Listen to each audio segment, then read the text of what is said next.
yeah, just give us your takeaway from your performance and the fight itself. I can do a lot when I'm focused. My coaches know that. It's just been a crazy year. I think I carried my last fight over into this fight was to show that, when I don't fight mad and I don't fight with emotions, I just fight better. So, this win is for not only my team, my coaches that put a lot into me, but my small community in Moriarty, New Mexico, back home, and the boys we lost at the beginning of the year. We lost a cousin not but a couple weeks back for another car wreck. So it's just been a wild year. Not so much no deaths from COVID or nothing like that, but just a lot of adversity. We had a young man named J.B. White killed back in Santa Fe, a basketball star getting ready to go to UNM. I think if anything, this just shows me that us as a people got to treat each other better. We need to give out hugs instead of handing out bullets and crazy things. So this is an easy thing to do, to come and get in fights. Cutting weight sucks, but I'm proud to live my life through adversity and just getting tough day by day. When you come from that community, having suffered some losses, how important is it to get a win to be able to take that home with you?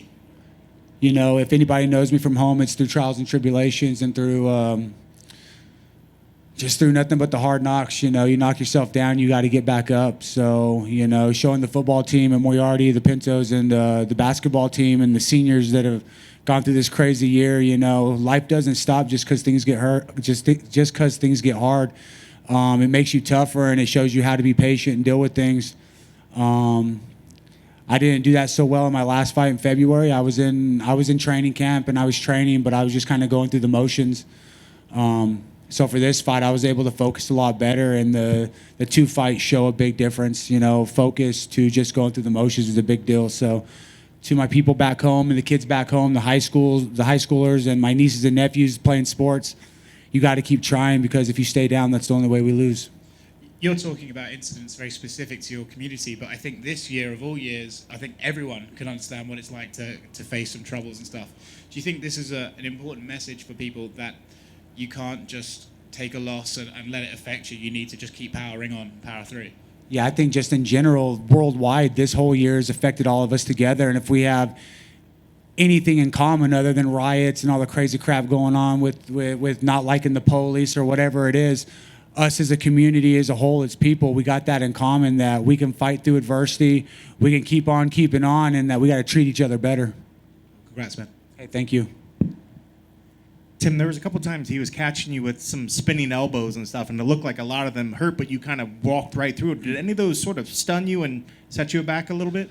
The elbows caught me on top of the head, so I got kind of a brick for the top of the head. But there was a hooking heel kick that caught me right behind the ear. That I was like, used some choice words or whatever. Got my senses back to me or whatever. But just like we've been talking, man, I've been through a lot of rough things in life, and if it's not going to kill me and knock me out of my shield, I'm going to keep moving forward.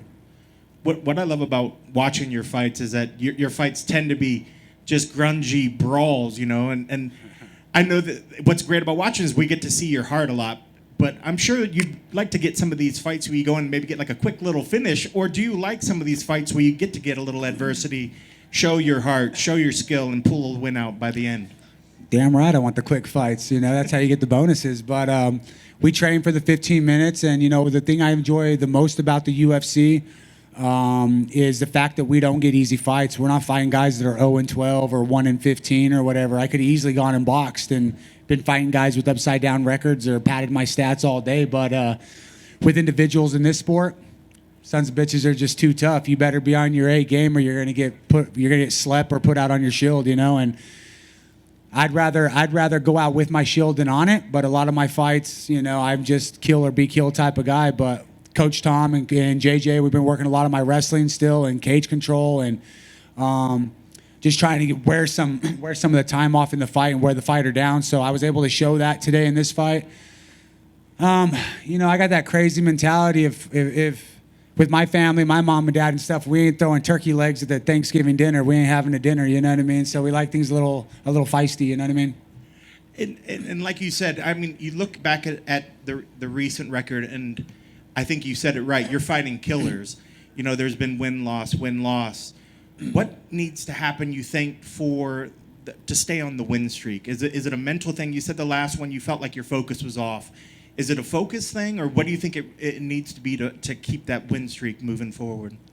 the focus still in February. We buried two of our boys. 2 weeks out, we buried two family members, Mateo and Pete. And I'm the type of guy where I get to make a paycheck through fighting. I get to vent, but prior to that, I was going to prison for getting in bar fights. You know what I mean? So that fight wasn't needing to win or lose. I just needed to stay sane and keep my head on my shoulders and stay out of jail and put food on the table. Pay my bills and look after my kids. But when I'm focused, I can beat anybody in this division hands down. So right now it's putting things together, and it's easing back on the accelerator a bit. When I get somebody hurt and trying to go for the kill, back when I fought Nico Price, I had him hurt and finished. I just kind of ran in all stupid and got caught. But with that being said, I'm an exciting fighter. I like to make people talk, and whether it's, oh, you won or you lost, regardless, you're going to talk about my fight regardless. So I'm proud of where I stand today. I'm proud not to be in handcuffs, and I'm proud that I don't have a probation officer waiting at the door for me to leave right now. So where I'm at now when I'm 36 compared to where I was at getting released from prison when I was 24, I'm proud of who I am. Tim, Jim Greasehover, cage side seat. Sorry, did you have another one? I'm sorry. I'll wait. I didn't mean. Tim, Jim Greasehover, cage side seat, used to do all the stuff at Power when you were there with Bader and Aaron and those guys, so I got to know you a little bit. Your story, you just touched on it. The things that you've been through in your life, some of them you put yourself through, some of them have happened to you along the way. How much has this sport helped you not only rehab yourself in your life, but to give you that focus, but to be that example that you were talking about in the beginning for your community, your town, and the kids you know? Oh, mixed martial arts made my life. It saved my life. Without this job, heck, man, I'd probably be a plumber or something. Not to say that that's a terrible job or whatever. It's just not a job I want to do, So I'm able to wake up every day knowing that, hey, I'm getting to do what I want to do. I get to put food on my table. I get to go on vacation when I want to go on vacation. So hats off to the blue-collar workers out there, and I hope individuals are getting to do what they want to do in life.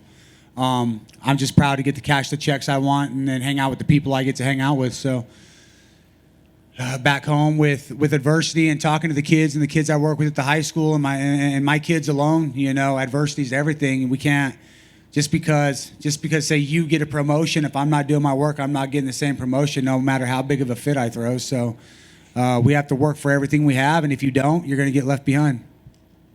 How much longer do you think you want to do this? At 36, over 40 pro fights, you look great, you're always in great shape, you have the frame for it. You don't carry a ton of muscle, so I assume you feel really good. How much longer do you want to do this for?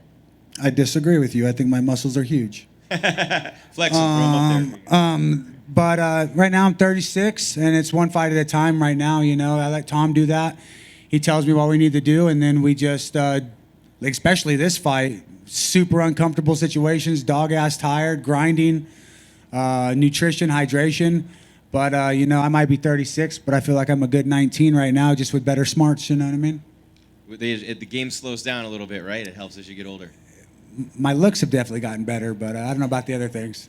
Thank you, man. Congrats. Hey, thank you.